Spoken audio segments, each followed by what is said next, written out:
atrofida Sharqda assassinlar ordeni paydo bo'ladi. Ismoiliy shiyalarning ushbu yashirin tashkiloti qariyb 2 asr mobaynida Sharq va G'arb dunyosidagi o'ta nufuzli insonlarni qo'rquvga solib kelgan. Nisbatan kam sonli bo'lganiga qaramay, assassinlar ajoyib jangovar tayyorgarlik va nostandart qarorlar qabul qilish qobiliyati bilan ajralib turishardi. Ular o'z markazlariga yaqin bo'lgan shaharlarni qo'lga kiritib, qudratli monarxlar va generallarni o'ldirishgan. Rasmiy tarixga ko'ra, assassinlar 1256-yilda Mo'g'ul xoni Xulagu xon tomonidan mag'lubiyatga uchratilgan. Keyinchalik esa 1272-yilda Suriya va Livanda ularni Misr sultoni Beybars I butkul tugatgani iddao qilinadi. Ammo barchaga ma'lumki, tarix g'oliblar tomonidan yoziladi. Aslida ular yo'q qilinmagan, balki butun dunyoga tarqalib ketishgan. Chunki ushbu orden bugungi kunda ham mavjud. Hozir barchasini tushuntirib beraman.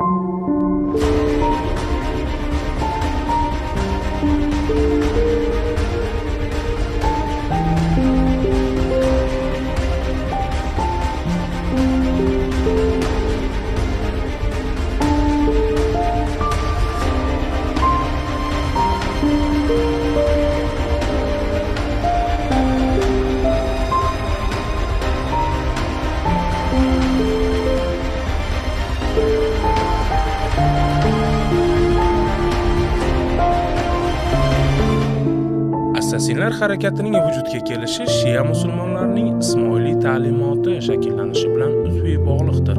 10-asr oxiriga kelib, Misr xalifasi Mustansir o'zining to'ng'ich o'g'li Abu Mansur Nizor o'rniga kichik o'g'li Abul Qosim Ahmadni voris etib tayinlaydi. Shu bilan birga katta o'g'il ukasining qahriga uchraydi va otasining o'limidan so'ng Iskandariyaga qochadi va u yerda qo'lga olinib qatl etiladi. Bunga javoban uning safdoshlari diniy voiz bo'lgan Xurosonlik Hasan ibn Sabboh rahbarligida Abu Mansur Nizorni haqiqiy xalifa deb e'lon qilishadi va uning farzandlarini merosxo'r deb tan olishadi. Shu bilan birga ularni himoyasiga mas'ul bo'lgan yopiq harbiy diniy tuzilmani yaratish boshlanadi. Hasan ibn Sabbohning biografiyasi juda sirli, chunki u yaratgan tashkilot ham, uning o'zi va uning faoliyati ham juda sir asrorlarga o'ralgan edi.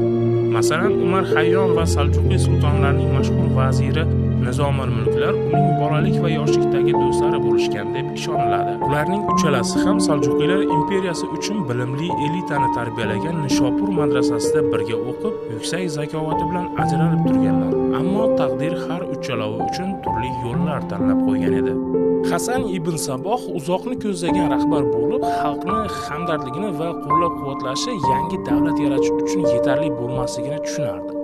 Avvalo bunday davlat uchun qurolli kuchlar kerak. Shunday qilib, u o'zini shaxsiy armiyasini tayyorlay boshlaydi. Ammo ochiqdan-ochiq qurolli guruh tashkil qilish hayot uchun xavfli va bajarib bo'lmas murakkab ish bo'lganligi sababli, u butun xalifalik bo'ylab diniy vazgo'ylarning yashirin yacheykalarni tashkil qiladi. Ular esa guruh tarafdorlarini jalb qilishadi va turli ma'lumotlarni to'plashadi. Aslida haqiqiy assassinlar kichik bir marginal guruh emasdi, balki Nizoriylar davlatidagi to'laqonli harbiy mudofaa jangchilari edi. Nizoriylar islom dinidagi Shia mazhabining bugungi kunda ham mavjud bo'lgan butun bir firqasi hisoblanadi. Masalan, bugungi kunda ham Suriya, Hindiston, Iroq, Ummon va boshqa mamlakatlarda 15 millionga yaqin musulmon nizoriylar yashaydi. Assassinlarning birinchi poytaxti Eronning Qazvin shahridan shimoliy g'arbda joylashgan Elbrus tog' tizmalarining o'rtasida yaxshi yashiringan Alamut qal'asi edi. Hasan ibn Sabboh ushbu qal'ani Saljuqiylar hokimlaridan biri Alaviy Mahdu degan odamdan sotib oladi va shu yerda Ismoiliy Nizoriylar davlatini qurishni boshlaydi. Alamut so'zi burgut ini degan ma'noni anglatadi. Unga olib boradigan tog' yo'li ancha tor bo'lib, hatto kichik bir garnizon tomonidan ham osongina qo'riqlanar edi. Qal'aga borish yo'lida chuqur jarliklar va gupirlab oquvchi tog' daryolari ham bor edi. Bu esa qal'a himoyasini maksimal osonlashtirardi. Bugungi kunda Alamutdan faqat xarobalar qolgan. Qal'a butun umr davomida bir nechta qamallardan omon qolgan. Ismoiliylar sulolasi ketganidan so'ng bu qal'a hukmron sulolaning siyosiy raqiblari uchun surgun va qamoq joyi sifatida ishlatilgan. Hamdulloh Mustafiyning so'zlariga ko'ra, Alamut qal'asi 840-yilda qurilgan bo'lib, Shahrut va Alamut daryolari tomonidan o'ralgan va taxminan 200 metr balandlikdagi qoyada turardi. Tarixchilarning fikriga ko'ra, Hasan ibn Sabboh chuqur dindor bo'lib, u butun umri davomida atrofdagi odamlarning qalbi va ongiga o'z qarashlarini singdirgan kuchli orator bo'lgan. U kundalik hayotda asket, ya'ni juda kamtarona hayot tarzi tarafdori bo'lganligi sababli izdoshlari uni qattiq hurmat qilishardi. Ammo u chiqargan ilk qonunlar juda og'ir edi. Hashamatlar taqiqlanadi. Qonunlarning buzilishi o'lim bilan jazolanadi.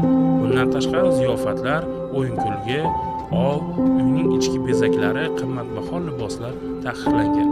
Hasan juda bilimli hukmdor bo'lib, katta kitob va qo'lyozmalar kutubxonasini to'plagan. Uning boshqaruvi tufayli nizoriylar o'z davridan ko'p yillar oldinda bo'lgan qal'alar tizimini ishlab chiqishga muvaffaq bo'lishadi. Biroq tarix asasinlarni faqat rahbariyatning maqsadlariga erishish uchun o'z jonini tikkan kamikadze qotillar kabi eslab qolgan. Hasan I Saljuqiylar tomonidan o'rnatilgan barcha soliqlarni bekor qiladi.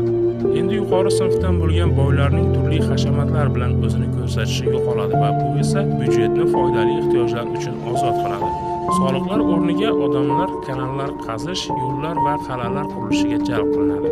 Shu bilan birga davlat hisobidan butun dunyodan kamdan-kam uchraydigan kitoblar va amaliy mazmundagi qo'lyozmalar sotib olinadi. Qal'aga ilm-fanning turli sohalari bo'yicha eng yaxshi mutaxassislar, muhandislar, tabiblar va kimyogarlar taklif etiladi. Ismoiliylarning yangi davlati tez kengayib, musulmon dunyosida o'z ta'sirini oshirib borardi. Uni himoya qilish uchun Eron va Suriya shimolida maksimal darajada mustahkamlangan tog' qal'alarning butun bir zanjiri yaratiladi. Shu bilan birga ularga qarshilik kayfiyatida bo'lgan nufuzli shaxslar yashirin qotillar tomonidan o'ldirila boshlanadi. Bu usul ochiq janglarga qaraganda ancha tez va arzon edi. Hasan ibn Sabohning o'zi Shayx Hasan I ibn Saboh bo'ladi va o'zi yaratgan asasinlar faoliyatida Shayx al-Jabal unvonini oladi. Yevropalik salbchilar esa uni ko'pincha tog' oqsoqoli yoki tog'lik chol deb atashardi. Asasin so'zining o'zi ba'zilar o'ylagandek gashish so'zi bilan bog'liq bo'lmagan. Imoduddin Muhammad al-Isfahoniy, Abu Shoma ibn Muyassar kabi o'sha davr tarixchilari nizoriylarni shunday deb atashgan. Bundan tashqari ushbu so'zlar aholini pastki qatlamlari va boshqa firqadagilarni nazarda tutish uchun ishlatilgan. Bu so'zning yana bir varianti Hasaniyun, ya'ni Hasanning izdoshlari degan ma'noni anglatgan. Asasinlarning o'zlari esa o'zlarini fidoyinlar deb atashgan va bu iymon uchun o'zini qurbon qiluvchilar deb tarjima qilingan. Hasan ibn Saboh tashkil qilgan yangi davlat ancha omadli bo'ladi. Alamutni sotib olgandan ko'p o'tmay Saljuqiylar sultoni Malikshoh vafot etadi. Bu taxt uchun 12 yillik ichki urushlarga olib keladi. Bu 12 yil davomida Eron, Suriya, Livan va Iroqning tog'li hududlari qal'alar tarmog'i bilan birlashtiriladi. Do'stlar, shu yergacha ko'rayotgan ekansiz. Umid qilamanki, biz qilayotgan ishlar sizlarga yoqmoqda. Video opisiyanasida karta raqamlari qoldirganman va kim qancha xohlasa kanalimiz faoliyatini qo'llab-quvvatlash uchun donat qilishingiz mumkin. Agar donat qilishga imkoningiz bo'lmasa, shunchaki kanalga podpisatsiya qiling va like bosing. Biz esa hikoyamizni davom ettiramiz. 1092-yilda Sava shahrida vazir Nizomul-Mulk buyrug'i bilan bir guruh nizoriylar o'z diniy qarashlarini targ'ib qilishda ayblanib qo'lga olinadi va qatl etiladilar. Birodarlarning qatl etilishi Hasan ibn Saboh xonadoni oldida to'plangan Alamut ahli orasida g'azab bo'roniga sabab bo'ladi. O'z shogirdlarini tinchlantirish uchun hukmdor bu shayton vazirni o'ldirgan odamga jannatdan joy tayin bo'lishini aytadi. Darhol olomon orasida bu Tohir Arroniy ismli yigit chiqib, ustozi tomonidan tayinlangan o'lim jazosini bajarishga tayyorligini e'lon qiladi.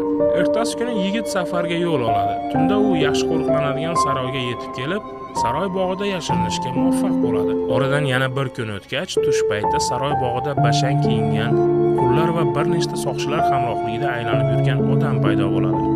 Arroniy ilgari hech qachon vazirni ko'rmagan edi, ammo uning oldida o'zini dunyo xo'jayinidek tutadigan faqat bir kishi turgani uchun yigit to'g'ri xulosa chiqaradi va yashin tezligida pistirmadan chiqib vazirga bir necha marta zaharlangan xanjar uradi. Soqchilar esa hech narsa qila olmasdan dog'da qolishadi. Shundan so'ng g'azablangan soqchilar yigitni o'ldirishadi. Unga qochib qutulish imkoniyatini berishmaydi. Vazirning o'ldirilishi haqidagi xabar tezda tarqalib, butun islom olamini hayratga soladi. Rezonans shu qadar kuchli ediki, bu Hasan ibn Sabohni professional killerlar jamoasini yaratishga undaydi. Bu odamlarga baland qal'a devorlari, ulkan qo'shinlar yoki sodiq soqchilar to'sqinlik qila olmasdi. Ular har qanday armiyani yoki butun davlatni yengish uchun kerakli odamlarga bir nechta aniq zarbalar berishlari kifoya edi. Ularning shuhrati keng tarqalib, mintaqadagi nufuzli shaxslar yuragiga g'ulg'ula sola boshlaydi. Assassinlar birodarligi shunday vujudga keladi va Hasan ibn Saboh birinchi tog' oqsoqoli, assassinlar oliy peshvosi bo'ladi. Asrlar o'tib assassin so'zi shu darajada mashhur bo'ladiki, bu so'z butun dunyo bo'ylab yollanma qotillarni nazarda tutishda qo'llanila boshlaydi. Tog'lik oqsoqolning buyrug'i bilan Alamut qal'asi darvozasiga birinchi assassin Aroniy va uning qurboni Nizomul Mulkning ismlari yozilgan bronza lavha qo'yiladi. Yillar davomida bu ro'yxat ancha o'sib boradi va o'z tarixida 100 ga yaqin nomlar uning yuzini ko'radi.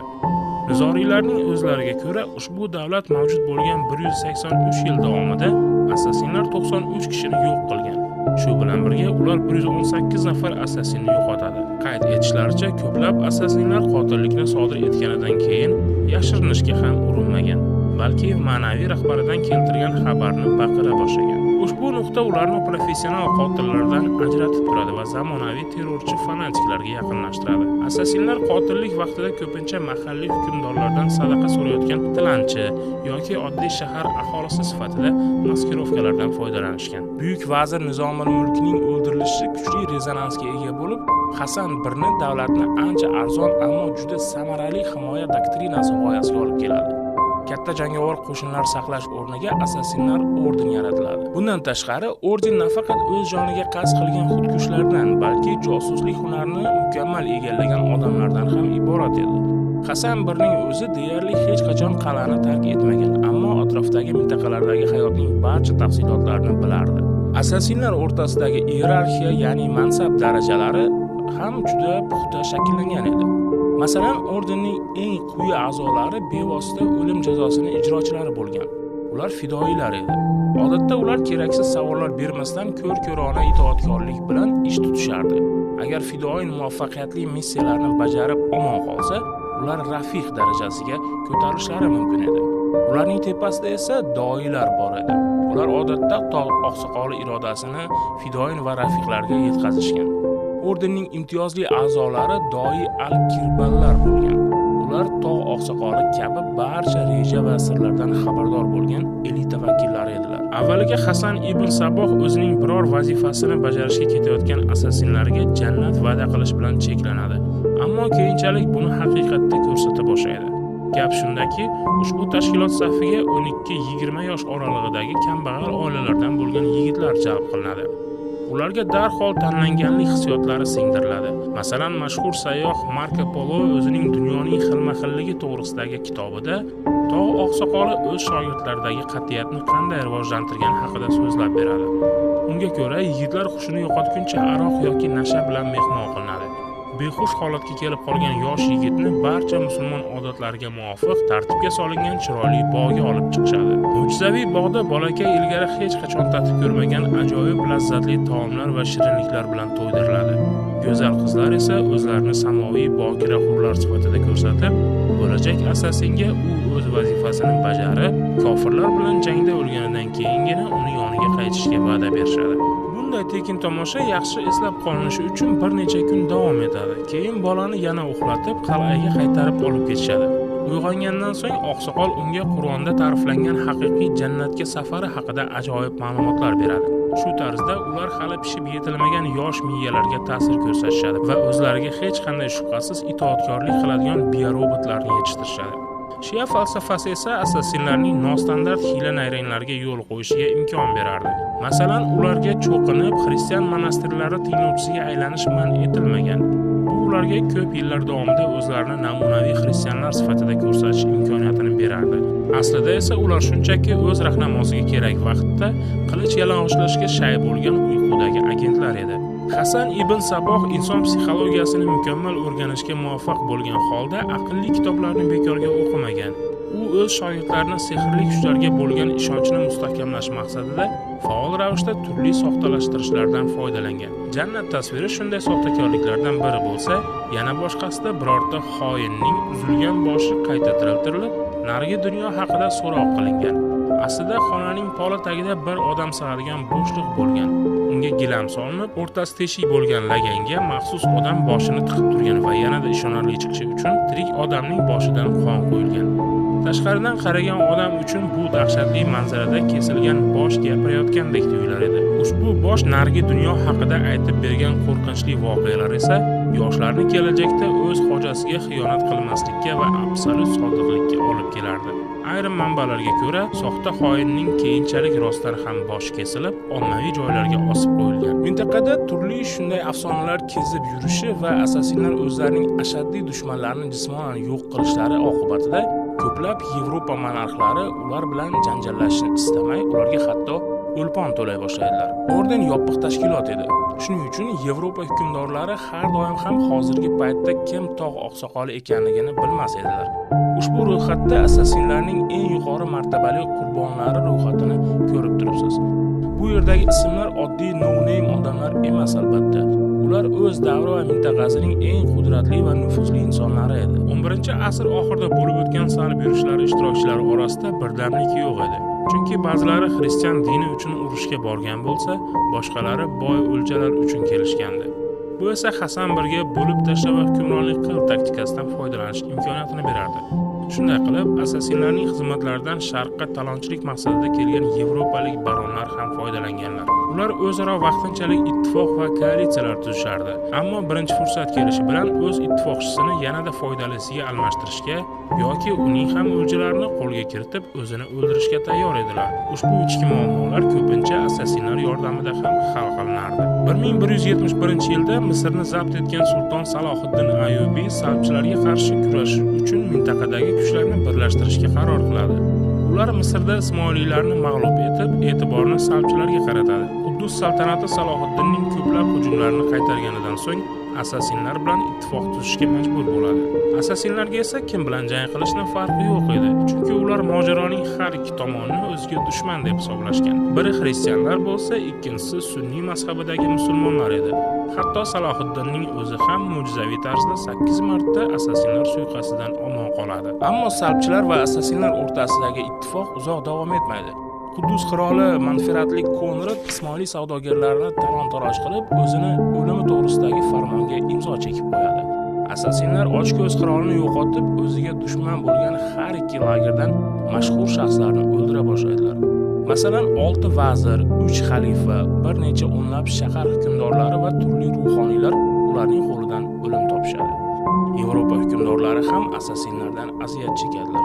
Masalan, Raymond I, manfaatli Konradlar o'ldiriladi. Mashhur jamoat arbobi, diniy olim Abul Muhassin ibn Takbirda ham assassinlarni tanqid qilishga jur'at etgani sababli o'ldiriladi.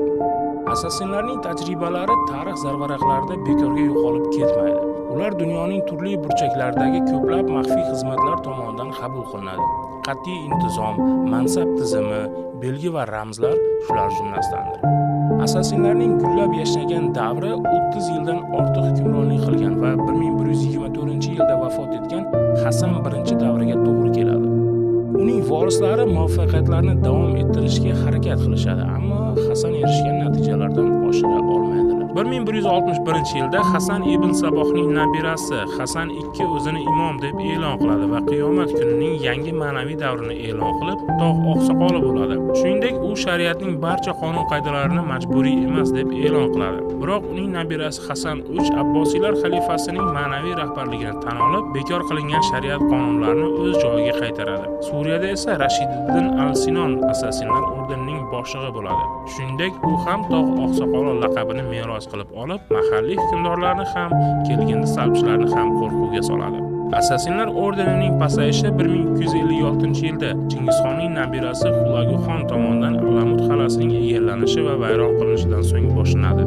O'sha davrdagi ordenning boshlig'i Ruqiddin qatl qilinadi. G'oliblar assassinlarning barcha xazina va arxivlarini qo'lga kiritadilar. Keyin mo'g'ullar tomonidan mag'lub bo'lib, har tomonga tarqab ketgan orden qoldiqlariga qarshi haqiqiy ov boshlanadi. Assassinlar ordenining qudrati va obro'siga chuqur putur yetkaziladi. Tirik qolgan assassinlarga o'zlarini kimligini bildirmasdan jim yurish va kutish buyuriladi. Oradan bir necha yil o'tib 1272-yilda Baxriylar sulolasidan bo'lgan Misr va Suriya sultoni Beybars I mo'g'ullarni mintaqadan quvib chiqaradi. Rasmiy manbalarga ko'ra, u Suriya va Livandagi assassinlarni ham qirib yo'q qiladi.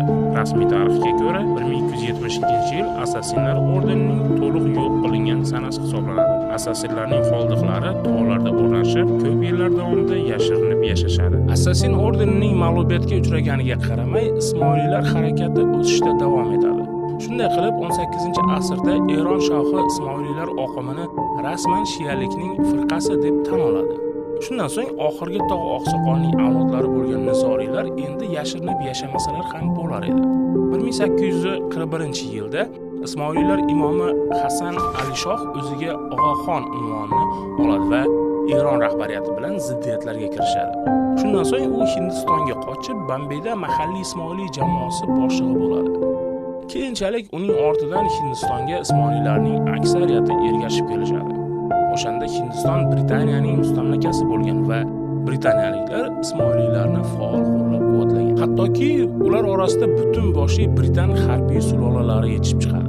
19-asrning oxirida ushbu jamoaga Og'a Sulton Muhammad Shoh yo'lboshchi bo'ladi. U Eron, Suriya va Pomirdagi nizoriylarni birlashtirib, Ismoiliy g'oyalarni zamonaviy sharoitlarga muvaffaqiyatli moslashtiradi. 20-asr o'rtalariga kelib, nizoriylar yana qudratli tashkilotga aylanadi. Ularning butun dunyoda keng moliyaviy siyosiy aloqalari mavjud edi. 1957-yilda tog'ning so'nggi oqsoqolining bevosita avlodi bo'lgan Sadriddin Og'axon IV Ismoiliylarning 49-imomi bo'ladi. U butun dunyoga atrof muhitni muhofaza qiluvchi aktivist, milliarder va metsenat, shuningdek butunjahon yovvoyi tabiat fondi asoschilaridan biri sifatida tanilgan. U 1967-1977-yillarda BMT Oliy kengashida qochqinlar masalalari bo'yicha oliy komissar sifatida xizmat qilgan. 1991-yilda u britaniyaliklar tomonidan BMT bosh kotibi lavozimiga nomzod qilib ham ko'rsatilgan. Ko'rib turganingizdek, ko'rsatuv so'ngida ozroq konspirologiyaga ham berilib ketdik. Lekin albatta nizoriylarning bugungi avlodlari o'z ajdodlari kabi yollanma qotilliklar bilan shug'ullanishmaydi. Yoki shug'ullanishadi. 1970-yillarda fransuz etnografi Jean Melier Pokiston shimoliy-g'arbidagi Ismoiliy jamoasiga tashrif buyuradi. So'ngra u shunday deb yozgan edi: "Men guvohlik berishim mumkinki, assassinlar mavjud. Ularni aynan tog' oqsoqoli Imom Og'axon boshqaradi. Qayerda yashashdan qat'iy nazar, hamma Ismoiliy unga o'z daromadining 1/10 qismini to'laydi. Ammo eng qiziq tomoni shundaki, har yili tog'larda guruhning barcha iyerarxiyalarining yashirin kongressi bo'lib o'tadi va ular o'z yo'lboshchisiga uning vaznichalik keladigan oltin sovg'a qilishadi. Bilishimcha, bugun ular Britaniya establishment vakillari sifatida faqat diplomatiya yordamida harakat qilishadi. Ular ham bugun Yevropadagi mashhur bankirlar sulolasi bo'lgan Rothschildlar oilasi kabi juda boy, nufuzli oilalardandir. Rothschildlar oilasi tarixi ham juda qiziq, ammo bu endi umuman boshqa hikoya. Omon bo'ling.